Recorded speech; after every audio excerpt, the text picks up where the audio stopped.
السلام عليكم ورحمة الله وبركاته.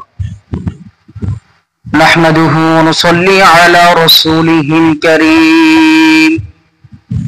أما بعد فأعوذ بالله من الشيطان الرجيم. بسم الله الرحمن الرحيم. إن الذين آمنوا وعملوا الصالحات كانت لهم جنات الفردوس نزلا خالدين فيها لا يبغون عنها حولا. صدق الله المولانا العظيم. সম্মানিত দিনী ভাই বোনেরা, আপনারা সকলে কেমন আছেন? আশা করি আল্লাহ সুবহানাহু ওয়া তাআলার রহমতে সকলেই ভালো আছেন। সম্মানিত দিনী ভাই বোনেরা, আজকে আপনাদের মাঝে একটি বিষয় নিয়ে আসলাম।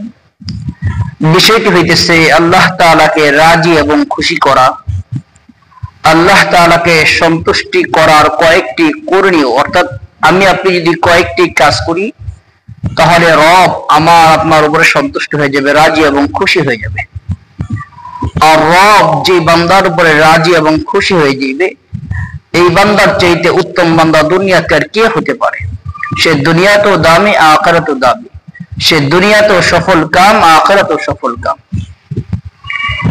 আর আমার আপনার উচিত আল্লাহ তাআলার গোলামি করা, রবকে খুশি করা। এটা কিন্তু আমার আপনার কাজ। কিন্তু আজকে আমি আপনি কাজটা করতেছি না, অন্যান্য সকল কাজ করতেছি, কিন্তু আমার আপনার যে মূল কাজ, প্রধান কাজ ছিল আল্লাহর গোলামি করা, আল্লাহকে রাজি এবং খুশি করা, এটাই করতেছি না। কোরআনে হাকিমের মধ্যে আল্লাহ তাআলা জাল্লা শানুহু ইরশাদ করেন, ইন্নাল্লাযীনা আমানু ওয়া আমিলুস সালিহাতি কানাত লাহুম জান্নাতুল ফিরদাউসি নুজুলা।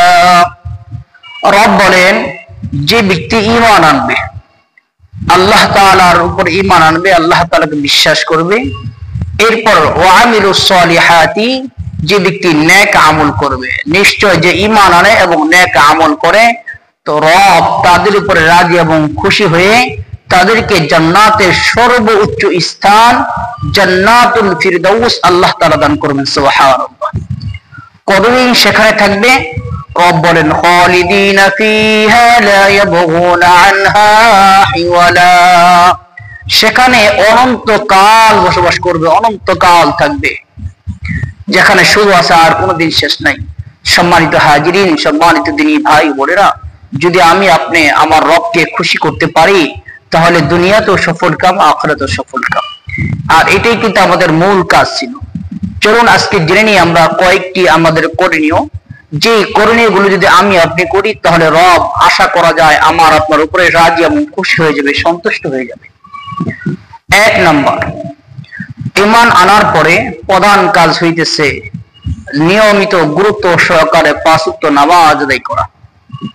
যে ব্যক্তি নিয়মিত 5 ওয়াক্ত নামাজ আদায় করবে, রব্বে কারীম তার উপর রাজি এবং খুশি হয়ে যাবে। ইবাদতের মধ্যে সর্বোত্তম, সবচেয়ে দামি ইবাদত হইতেছে নামাজ আদায় করা। এটা হইতেছে সবচেয়ে দামি আমল, সবচেয়ে দামি ইবাদত। অথচ আজকে আমি আপনি এই নামাজ থেকে মাহরুম।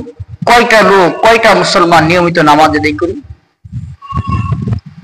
প্রত্যেকটা এলাকার মধ্যে কত সুন্দর সুন্দর মসজিদ, এক একটা এলাকার মধ্যে 3টা 4টা করে মসজিদ, অথচ দেখা যায় যে মসজিদে নামাজি নাই, মসজিদে মুসল্লি নাই।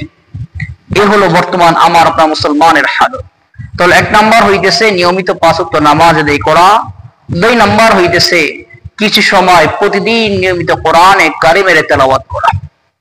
কেন? অনেকগুলো ফজিলত আছে কোরআনে কারিমের তেলাওয়াত করা। এর মধ্যে থেকে একটি ফজিলতের কথা বলি, যে বান্দা যত বেশি কোরআনে কারিমের তেলাওয়াত করবে, ওই বান্দা তত বেশি আল্লাহ পাকের প্রিয় মাহবুব বান্দা হয়ে যাবে। সুবহানাল্লাহ। 3 নম্বর করণীয়, বেশি বেশি ইস্তিগফার পাঠ করা। কারণ আমার আপনার চলতে ফিরতে ইচ্ছাকৃতভাবে অনিচ্ছাকৃতভাবে অনেক গুনাহ হয়ে যায়। রবের কাছে ওই বান্দাই দামি, রবের কাছে ওই বান্দাই প্রিয় যে বান্দা বেশি বেশি রবের কাছে তওবা করে, ক্ষমা চায়, মাফ চায়। এই জন্য 3 নম্বর করণীয় হইতেছে বেশি বেশি আল্লাহর কাছে ক্ষমা চাইবো, ইস্তিগফার পাঠ করবো। আস্তাগফিরুল্লাহ, আস্তাগফিরুল্লাহ, অথবা আল্লাহুম্মা গফিরলি, আয় আল্লাহ আমাকে মাফ করে দেন। 4 নাম্বার, বেশি থেকে বেশি দুরূদ পাঠ করা। বেশি থেকে বেশি দুরূদ পাঠ করা। নবীর উপরে যে ব্যক্তি বেশি থেকে বেশি দুরূদ পাঠ করবে তো রব্বে কারীম ওই বান্দার উপরে তত বেশি রহমত নাজিল করবে, অর্থাৎ ওই বান্দা তত বেশি আল্লাহর কাছে প্রিয় মাহবুব বান্দা হয়ে যাবে। তো এই জন্য বেশি থেকে বেশি দুরূদ পাঠ করা। 5 নাম্বার, হালাল উপার্জন করা। এই 4টা যদিও আমি আপনি মানতে পারি, 5ম নম্বরে হালাল উপার্জন করা, এটা কিন্তু মানাটা অনেকের জন্য কঠিন। বিশ্বাস করেন, হালাল উপার্জন করা আল্লাহ তাআলার কাছে এতই পছন্দনীয়, রব্বে কারীম ফেরেশতাদেরকে নিয়ে গর্ব করেন, আমার বান্দা হালাল উপার্জন করার জন্য এত মেহনত করতেছে, এত পরিশ্রম করতেছে, বান্দা কেবলমাত্র আমাকে ভয় করে।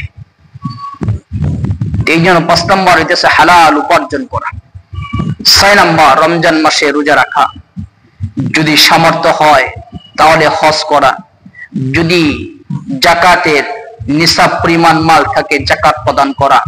এই কয়েকটি কাজ যদি আমি আপনি নিয়মিত করতে পারি, এই কয়েকটি করণীয় যদি আমি আপনি সুন্দরভাবে করতে পারি, আশা করা যায় রব আমার উপরে আপনার উপরে রাজি এবং খুশি হয়ে যাবেন। এই কথাগুলো আমরা তো অবশ্যই মানবো ইনশাআল্লাহ। আমরা এই কথাগুলো দাওয়াত আরেক ভাই বোনদেরকে দিব। আমি দুনিয়াতে আল্লাহকে রাজি এবং খুশি করার জন্য ফিকির করতেছি, তো আমার মতো যেন অন্যান্য দিনী ভাই বোনেরা তারাও যেন ফিকির করে, এই জন্য মেহনত করা, এটা হইতেছে নবীওয়ালা কাজ। এই যে কথাগুলো বললাম, এই কথাগুলো শুনে যারা যারা আমল করবেন, আপনারা আমল করে যে পরিমাণ নেকি অর্জন করবেন, আমার এই উপদেশ, আমার এই নসিহত শোনার কারণে আপনারা আমল করে যে পরিমাণ নেকি পাইবেন, রব সেই সম পরিমাণ নেকি আল্লাহ তাআলা আমাকেও দিবেন। এটা হইতেছে নবীওয়ালা কাজ। এই জন্য নিজেও জানবেন, নিজেও আমল করবেন, অপরের কাছে পৌঁছাই দিবেন। নিজে যা জানেন অন্যের নিকট তা পৌঁছে দেন, এটা নবীওয়ালা কাজ। আল্লাহ তাআলা আমাদের সকলকে আমল করার তৌফিক দান করুন, আমিন। আসসালামু আলাইকুম ওয়া রাহমাতুল্লাহি ওয়া বারাকাতুহু।